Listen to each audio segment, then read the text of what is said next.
भक्तवत्सल भगवान की जय। सनातन धर्म की जय। भारत देश की जय। गंगा तरंग रमणीय जटा कलापं गौरी निरंतर विभूषित वामभागं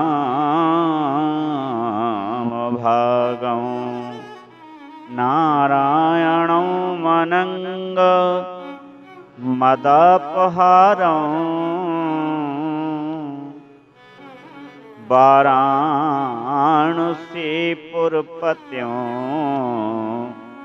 भज विश्वनाथम।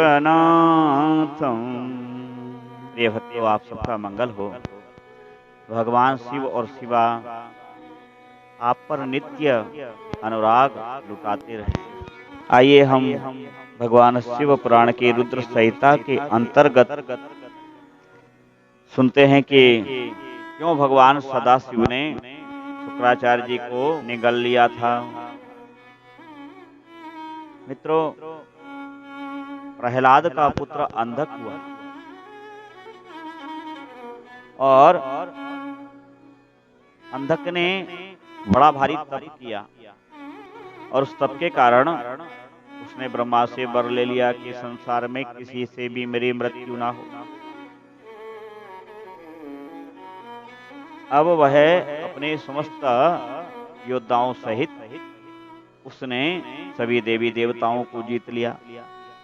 लोकपाल, दिगपाल, नागपाल, गंधर्व, मनुष्य, यहाँ तक कि समस्त चौपायों को भी उसने जीत लिया। चराचर और त्रिलोकी को अपने बस में उसने कर लिया। तदंतर रसातल में, भूतल पर और स्वर्ग पर, सब पर जब उसकी विजय हो गई तो तीनों ही लोकों में जो सर्वश्रेष्ठ सुंदरियां थीं, रूप वाली नारियां थीं, उन हजारों नारियों को जो उसने उनको अपने अनुकूल जाना, उन सबको लेकर के वह पर्वतों पर, नदियों पर जा करके और उनके साथ विहार करने लगा। इसका नाम था अंधक। अंधक क्योंकि संपूर्ण विश्व को जीत चुका था, किंतु एक स्थान रह गया था।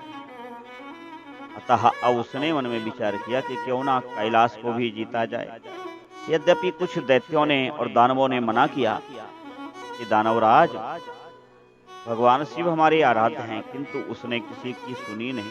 कालवश वह भगवान शिव के ऊपर भी आक्रमण करने लगा। भगवान शिव के प्रमथ गणों ने जब इसकी सेना पर प्रहार करना प्रारंभ किया और जब सेना पूरी तरह से नष्ट होने लगी, जब अंधक समझ गया कि अब मेरे भी प्राण संकट में ही पड़ सकते हैं, तब अंधक सीधा भृगुनंदन के पास गया और भृगुनंदन शुक्राचार्य जी के चरणों में जाकर के गिर गया, गुरु की शरणागत हो गया और शुक्राचार्य जी के शरणागत होकर के उनसे प्रार्थना की कि हे देव, अब आप ही मेरी रक्षा कर सकते हैं। और उस समय शुक्राचार्य जी ने शरणागत धर्म की रक्षा करना धर्म समझा।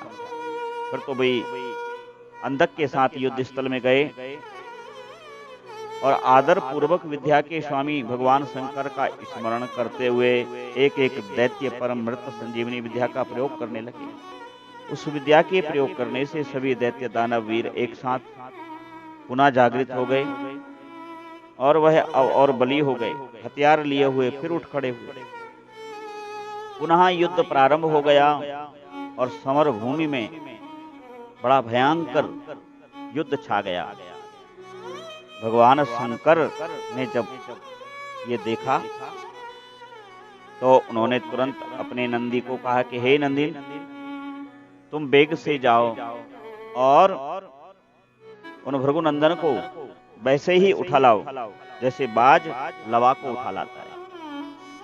सनत कुमार जी कहते हैं, व्यास जी, इतना कहने पे बृखध्वज बड़े जोर से गरजे और तुरंत ही सेनाओं को लांग कर उस स्थान पर जा पहुंचे जहां भृगुवंश के दीपक शुक्राचार्य जी विराजमान थे।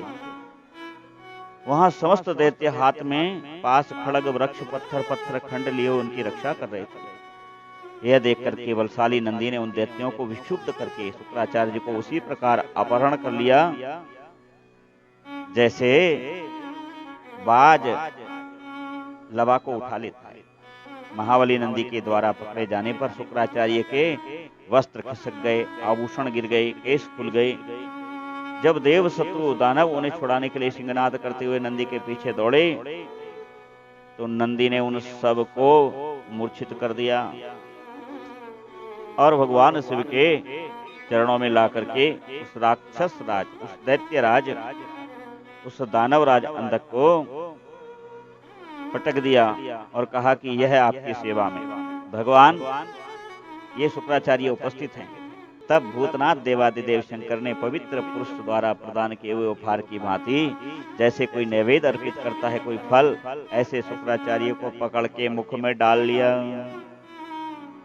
उस समय समस्त देव प्रसन्न हुए और असुर उच्च स्वर से हाहाकार करने लगे। व्यास जी कहते हैं, गिरजेश्वर ने शुक्राचार्य को निगल लिया। अब दैत्यों की जो विजय की आशा थी वो जाती रही। उस समय उनकी दशा बड़ी ही विचित्र हो गई। तब भगवान शिव के पेट में शुक्राचार्य, भगवान शंभु के उदर में स्थित शुक्राचार्य आशय रहित वायु की भांति निकलने का मार्ग ढूंढते हुए चक्कर काटने लगे। उस समय उन्हें रुद्र उदर में पाताल सहित सातों लोक दिखे। ब्रह्मा दिखे, नारायण दिखे, इंद्र दिखे, आदित्य दिखे, अप्सराओं के विचित्र भवन तथा वह प्रमथासुर संग्राम भी होते दिखा। इस प्रकार वह 100 वर्षों तक शिव जी के कुक्षी में चारों ओर भ्रमण करते रहे, परंतु उन्हें कोई छिद्र नहीं दिखा। ठीक उसी प्रकार कैसे, जैसे दुष्ट व्यक्ति को सज्जन में कोई सज्जनता का छिद्र दिखाई नहीं देता, ऐसे ही शुक्राचार्य जी भी भटकते रहे, उन्हें बाहर निकलने का छिद्र दिखा नहीं। तब भृगुनंदन ने मन में विचार किया कि अरे मैं किसके उदर में हूं, मैं देवादिदेव महादेव के उदर में हूं। तब शैव योग का आश्रय ले और वह मंत्र का जप किया और उस मंत्र के जप के प्रभाव से भगवान शंभु के जठर पंजर से शुक्र रूप में लिंग मार्ग से बाहर निकले।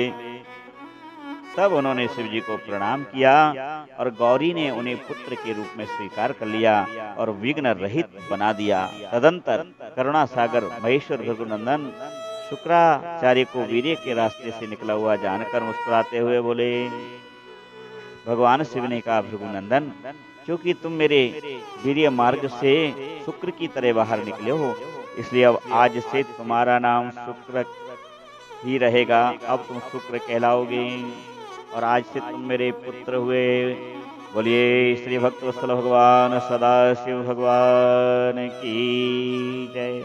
यहाँ शुक्र ने बड़ी विनम्र वाणी से सिर झुका करके और स्तुति की कि आपके अनंत पैर हैं, अनंत नेत्र हैं, अनंत हाथ हैं और भुजाएं हैं।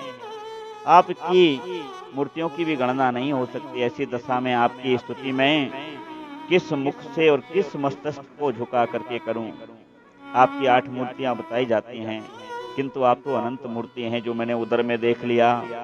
आप संपूर्ण स्वरों और असुरों की कामनाओं को पूर्ण करने वाले हैं तथा अनिष्ट दृष्टि से देखने पर आप सबका संहार भी करने वाले हैं। इसलिए मैं आपकी कैसे स्तुति करूं।